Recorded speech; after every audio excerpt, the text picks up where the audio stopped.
Creatures of the night, it's your girl Tati. Let's talk about New Japan G1 Climax 35 Night 4, number 4, okay?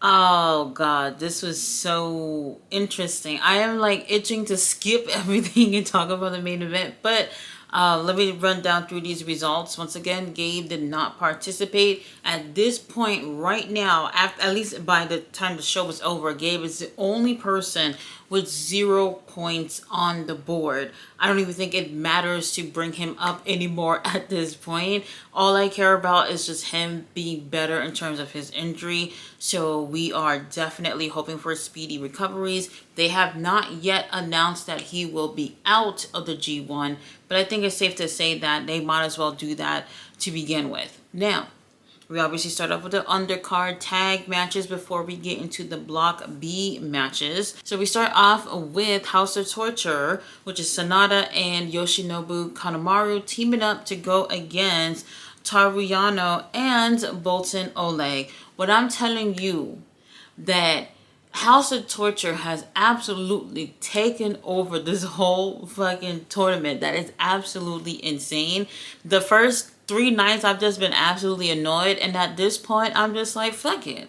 Y'all want to win? Y'all want one of y'all peoples to win? This is just what we're gonna have to do at this point. So I'm not even bothered at this point. Yes, there's a lot of cheating going on. Like, they immediately, before the match can even start, they're already like really trying to tire out their opponents to make sure that they can win. And honestly, it's not enough for them to win anyway, because Boltin and Toru Yano ends up taking the win. But I am liking to see here that this group has definitely come together for the greater cause, which is somebody in our damn group is going to win this motherfucking thing. And honestly, I kind of think that's actually a good thing. So no points for tag matches. However, House of Torture is letting everyone know in this tournament that everyone is on notice. However, House of Torture is letting everyone know in this tournament that everyone is on notice. However, House of Torture is letting everyone know in this tournament that everyone is on notice. So with that, the next night we will be getting Boltin Oleg going against Sanada. Now, for our second match of the night, we do have Cullum Newman teaming up with Jacob Austin Young to go against Shoma Kato and Yuya Uemura. If Jacob wasn't here, I mean, Cullum looked really rough night 3, and I felt like Jacob was really picking up a lot of the, I don't want to say slack, I don't want to say that, because Cullum has been actively participating in this tournament. And I just feel like where Cullum was lacking, because of the fact that he's obviously worked from the night 1, Jacob was definitely picking up the pieces for him and ends up taking the win for his team. And he really, really needed that. This is obviously leading to Cullum going against Yuya Uemura, who after the match, they just seem to be smiling with each other and kind of like, we're cool, we're gonna go against each other, yeah, I'm gonna beat your ass, no, I'm gonna beat your ass type of situation. But they're just smiling and everything seemed cool. No beef, no nothing. Now, third match. Oh god. The House of Torture thing once again. So now we have Masatori Yoshida teaming up with Taichi to go against Evil and Dick Togo. So Taichi is coming out. He's doing his little song. He got his little outfit and everything. He's coming down the ramp or whatever. And House of Torture, Don Fale and them, they all just came out and just immediately was attacking Taichi while he was coming down on the ramp. Which, you know, none of that even surprised me, to be honest with you. Now, while they're beating him up, they end up taking him to the ring and beating him up. And that's when Masatora comes out to help Taichi at this point. Now the bell doesn't ring or whatever until everyone who's not involved in the ring to get the fuck out so that we can ring the bell. Once they ring the bell, Taichi is still literally in his pants, because you know he takes off his pants and he got the trunks on under, and he does most of the match with that on. And the crazy thing about it is that it seemed like they were going to stop with the interference, because for the most part, after the bell rung, they didn't get involved. House of Torture didn't get involved. So I was like, okay, maybe they're just going to stop, right?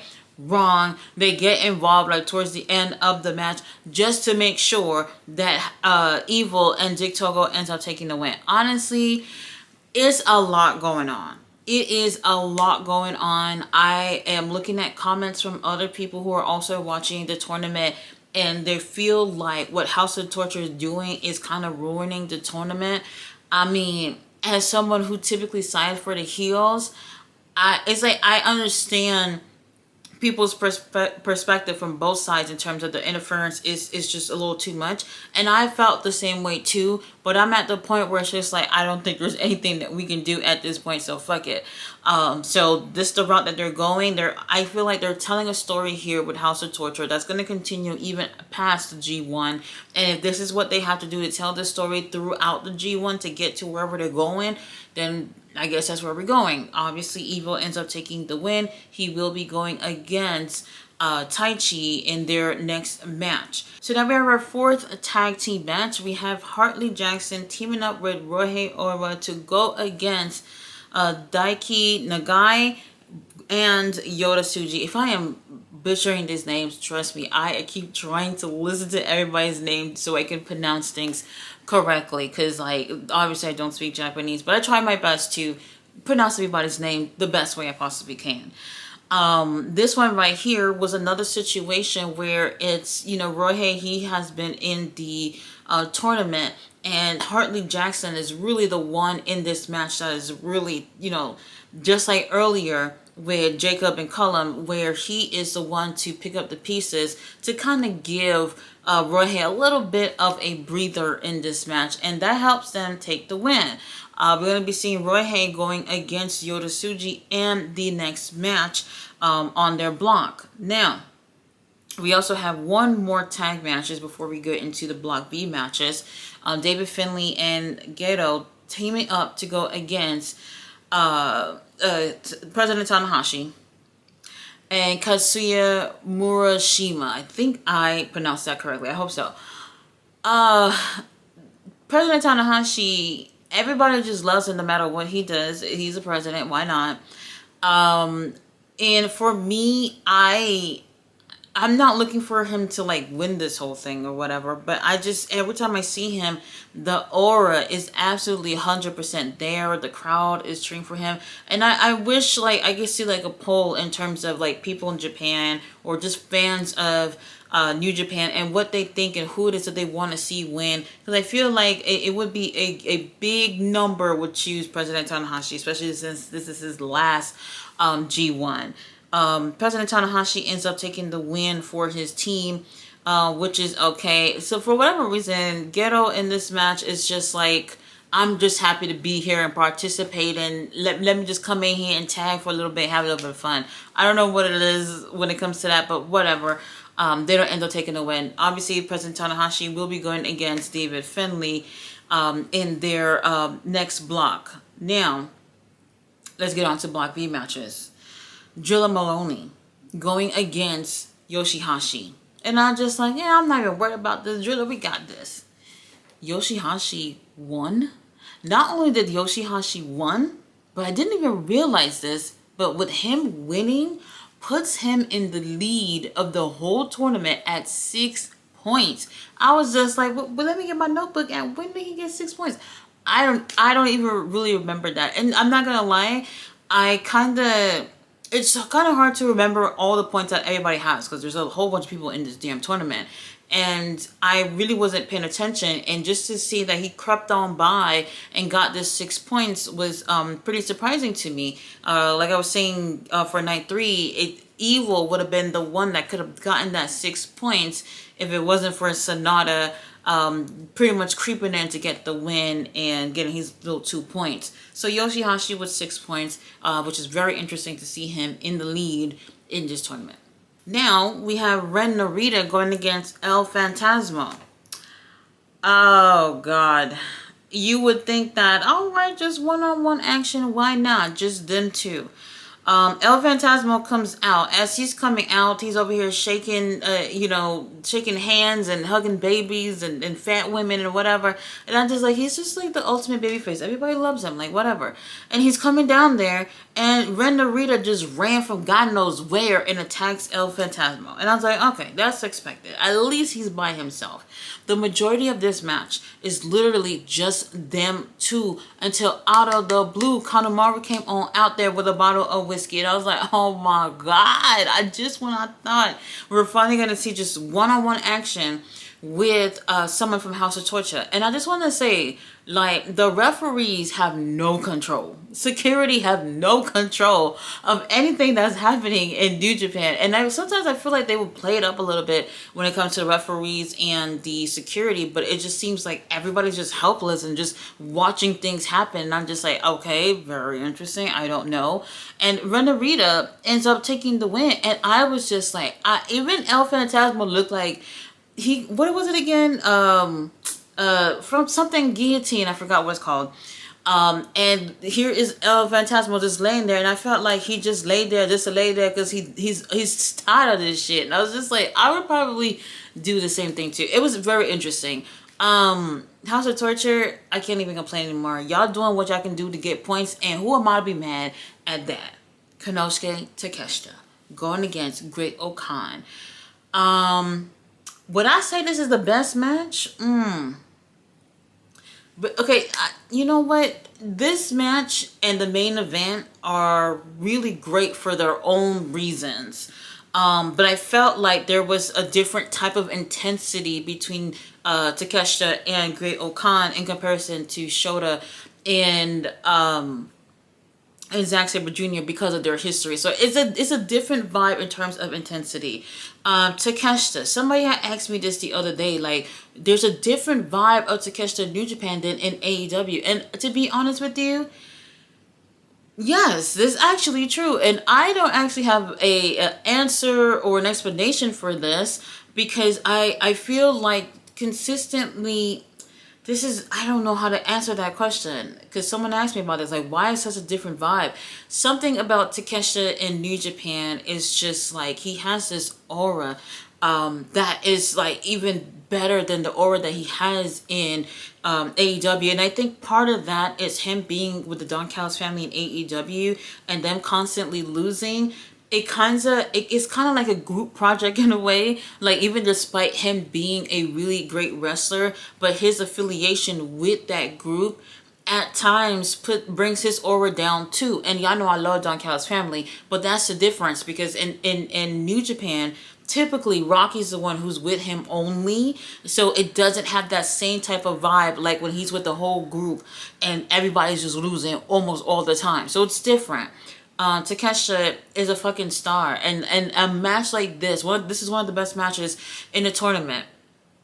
A match like this is the reason why I picked Takeshita to be the one that I would like to see win the tournament. But also, like, who isn't watching Takeshita and just be like, the future pro wrestling is just great. If it's based off of what Takeshita doing, pro wrestling is in great hands. The Great Okan looked absolutely amazing here with Takeshita. Really great chemistry, but our boy Takeshita with the rage and fire for the win. So I'm really happy about that. Main event. We gotta talk about the main event. Shota Umino going against my GOAT, Zack Sabre Jr., the best wrestler wrestling right now. Y'all know that to be true. Y'all know. The last time that they had a match was at Wrestle Kingdom. Shota got his ass whooped, once again, as usual. And Zack Sabre Jr. won. This is like, what is it, 7 months later of him getting his rematch. We've seen like several run-ins with them, and Shota obviously being interested in getting, his hands to like on the title. He wants to be champion. He wanted to win the G1 last year. He wanted to go on to Wrestle Kingdom and win the IWGP World Heavyweight Championship and just be that guy. And to be honest with you, something fell off last year. I think part of it was the Death Riders thing, despite like him having affiliation with like Moxley and Renee. Something about that did put a damper on him. Not necessarily his fault, but I think there was other things to play into that factor. Whatever. This was a really great match. The intensity of this was different because of the history that they have with each other. And I said for night 3 that I personally was okay if Shota would have beat Zack Sabre Jr. If we're talking storyline wise, I think that would have been fine. It was really intense because you can see that Zack is just like, I'm not gonna let the likes of you beat me. There's no reason why I would let you beat me. And then there is Shota, who is just like, I have something to prove. Whether or not the title's on the line or whatever, I want to beat you. And you can see like how the look in his eyes of how he really needs to beat Zack. And I felt that. I really did. And I feel like that's the first time in a long time that I'm looking at Shota Umino and I'm feeling something. And you know what? You don't get this with wrestlers all the time. You know, it doesn't have to be that type of feeling. But there are those matches when you can feel the wrestler's emotion, and that is such a good thing when the viewers or whoever is watching is able to have that connection. Let me tell you, I'm looking at low-key looking at like security sitting there and like other staff around the ring. Everybody is locked in the match, and I'm just like, I fucking love that. You know, you gotta be doing your job as security and all that stuff with the camera and the cords and all that stuff, but everybody, you can literally see with the camera angles how everybody's locked in. It was so intense. Shota, when we got to the 20 mark, you really see him just like, holy shit, there's 20 minutes passes, 30-minute time limit, and I gotta get this. You could tell he's like, a draw is just not good enough for me. He really wants to make sure he beat Zack Sabre Jr. Zack, I want to say his, was it his right knee was giving him some issues throughout the match, and this is something that was bothering him since his match with Ren Narita, I think what, night 1 or night 2, something like that. And this is something that's been bothering him a little bit. And this is what you want to do in a tournament when you're watching back other matches, to kind of look at the weaknesses of your future opponents, because you already know who's in your block and who you're going to face at some point. And I felt like Shota has done his homework, and he kept focusing on that knee to make sure that this would bring Zack Sabre Jr. down. Y'all know that Zack is like a submission specialist, so he's going to put in the work every single time. And if you are able to really put all that pressure onto some ragged ass knees, then that will definitely help you. Shota wins, I want to say like maybe 25-minute mark, around that ish, with a second chapter, and a perfect move, perfect name of the move for him to use on Zack for the win. I won't say shocked. I was still kind of a little gagged about it, but I was just like, good for you, bro. Good for you. A lot of people are not happy about this decision, and some people are happy about the decision. Whatever situation is, Shota ends up winning. Now, he does get on the mic to say something, and they didn't translate it on commentary, and I wish they did. I was trying to look to see if I could find a translation. I couldn't find anything. But Shota, obviously, this is his opportunity. He's won against Zack. Zack, as Shota is talking to him on the mic, Zack is walking. And this is what I'm saying. Zack is walking away, and when he gets out the ring, you can see him a little bit of a struggle. And he's looking around for somebody to help him. And I said, where the fuck are the young lions? The young lions are supposed to be ready for anybody who needs help with the ice packs, and whoever needs to be escorted to the back because they're limping or whatever is hurting. The young lions, y'all need to be on it. Y'all need to be on it after these matches, because our boys, they need help sometimes. As he's talking to Zack on the microphone, like I said, I don't know what he said. They didn't give a translation. Then here comes Zack, who's just like, man, fuck this shit, and he just walks off. He don't even look back or whatever. He don't got no time for it. He's obviously salty about the L, but I do feel like this was definitely needed for Shota. Shota's definitely gonna be looking for a rematch. Shota's definitely gonna be like, bitch, I won, and I gotta win this whole tournament to make sure I get my opportunity against Zack again. He's really gonna want that opportunity, and honestly, if that's the case, go for it. Will he win? I don't think so. Now let's talk about the points real quick before we go.